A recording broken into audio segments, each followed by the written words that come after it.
আলাইকুম, রান্নাবাড়িতে সবাইকে স্বাগতম। আজকে আবার আম্মু রান্না করবে মজাদার লাল মুরগির ভুনা রেসিপি।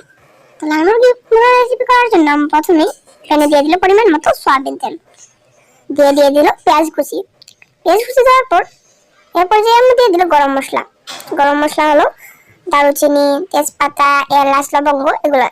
তারপর দিয়ে দিলাম আম্মু এখানে বাটা মশলা, আদা বাটা, রসুন বাটা এবং পেঁয়াজ বাটা। এগুলো দেওয়ার পর আম্মু এটিকে ভালোভাবে মিশিয়ে নিল। মিশিয়ে নেওয়ার পরে পর্যায়ে গুঁড়া মশলা, লাল মরিচের গুঁড়া দিল হলুদের গুঁড়া, তারপর দিল স্বাদ মতো লবণ। লবণ দেওয়ার পরে পর্যায়ে গরম মশলার গুঁড়া, তারপর ধনিয়া গুঁড়া এবং জিরা গুঁড়া দিয়ে ভালোভাবে মশলাগুলোকে একসাথে কষিয়ে নিল। এই পর্যায়ে আম্মু তলায় যাতে লেগে না যায় এই জন্য একটু পানি ব্যবহার করলো।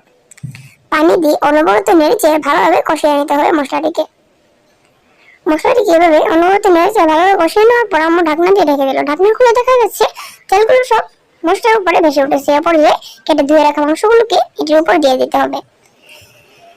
সব মাংস দেওয়ার পর তারপর আম্মু মশলার সাথে মাংসগুলোকে ভালোভাবে কষিয়ে নিচ্ছে। ভালোভাবে কষিয়ে নেওয়ার পর আম্মু ঢাকনা দিয়ে দিল। ঢাকনা দেওয়ার পর আম্মু হালকা একটু পানি দিচ্ছিল এবং মাংস থেকে পানি বের হয়েছে।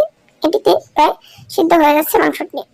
আম্মু আবার ঢাকনা দিয়ে দিল এবং ঢাকনা খুলে প্রায় তৈরি হয়ে গেল মাংস। আর একটু সময় রান্না করলে মাংসটি তৈরি হয়ে যাবে। এই তো প্রায় তৈরি হয়ে এসেছে। এবার ঢাকনা খুলেই তৈরি হয়ে গেল আমাদের মজাদার মাংস রান্নার রেসিপি।